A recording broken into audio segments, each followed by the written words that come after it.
There's been a big kidnapping on the West Coast. The victim is Patricia Hearst, the daughter of newspaper executive Randolph Hearst and a granddaughter of the legendary William Randolph Hearst. Miss Hearst, newspaper heiress and daughter of Randolph Hearst, managing editor of the San Francisco Examiner, is a University of California sophomore. She screamed when the men burst in and started beating her fiancé, 26-year-old Stephen Weed. The young heiress was forced into the trunk of a white car. Her abductors, armed with pistols and a rifle, fired a hail of bullets as they sped away, followed by a second vehicle. Police say the whole thing was carried out with commando-like precision. They said absolutely nothing. They were very militaristic. They had it so well planned that they needed to say almost nothing to each other. Mom, Dad, I'm okay. I'm with a combat unit that's armed with automatic weapons. And these people aren't just a bunch of nuts. They've been really honest with me that they're perfectly willing to die for what they're doing. And I want to get out of here, but the only way I'm going to is if we do it their way. And I just hope that you'll do what they say, Dad, and just do it quickly. And I mean, I hope that this puts you a little bit at ease, so that you know that I really am all right.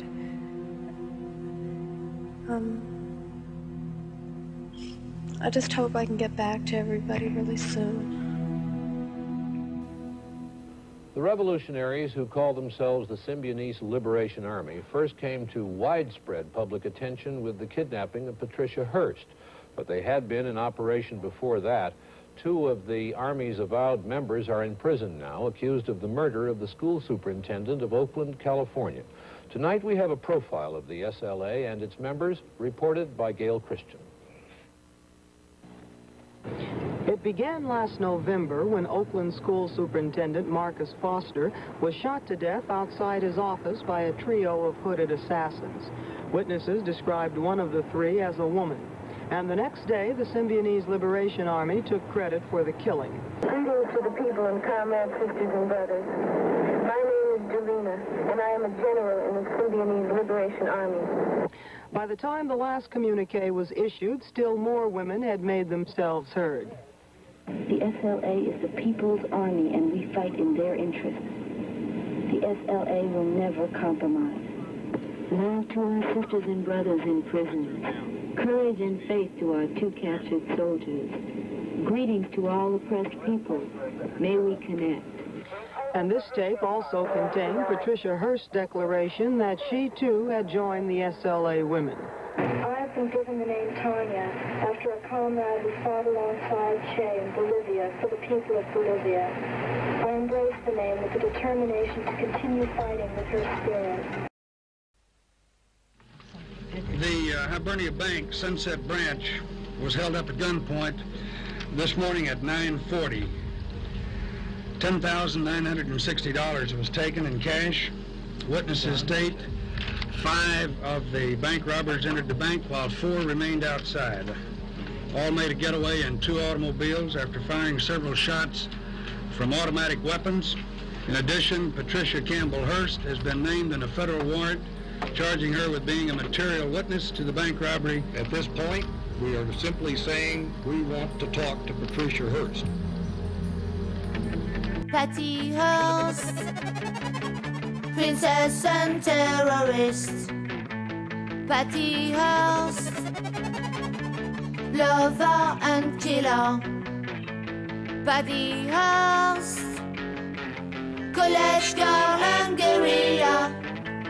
Patty Hearst, romantic terrorist. Patty, please.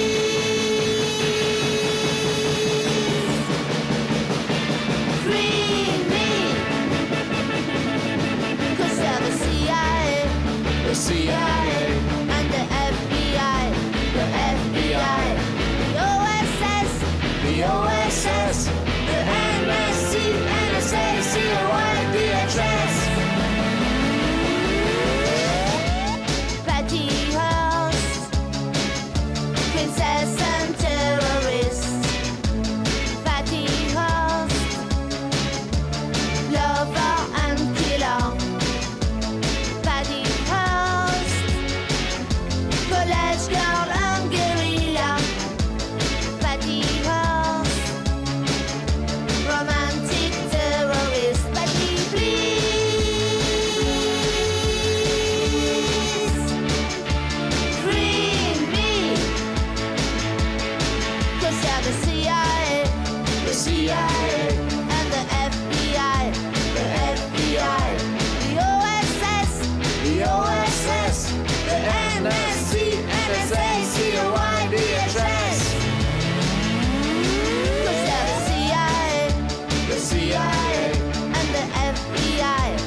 until she walks in the door and tells them personally that she's a member of the SLA.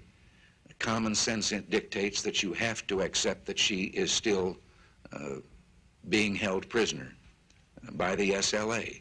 If she is not, there's no reason in the world why she cannot come and make this statement in person and walk back out the door as her parents said she could. We spoke to a lot of people who had become familiar with this phenomenon, the so-called Stockholm Syndrome, in which people get kidnapped and identify with their kidnappers. The thesis of the Stockholm Syndrome is that every day your captor lets you live, you more closely identify with that captor, up until even sexual attraction. And to me, she was a classic Stockholm Syndrome case.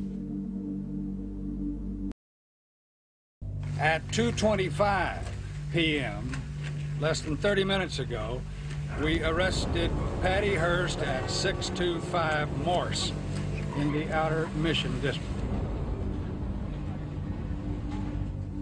We did observe two people who looked like they could be Bill and Emily Harris, and as a result, the arrest was made.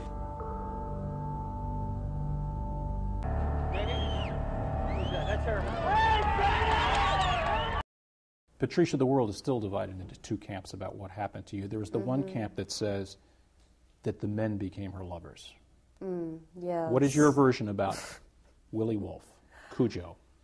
That he's just as bad as any of the rest of them, and this is a complete fantasy. It wasn't rape at first that then became a seduction and a romance? I think it's insulting to anyone who's ever been raped to suggest that that could turn into a seduction and a love affair afterward. It's outrageous. And it became part of the U.S. case against you. It became part of the mythology of the SLA.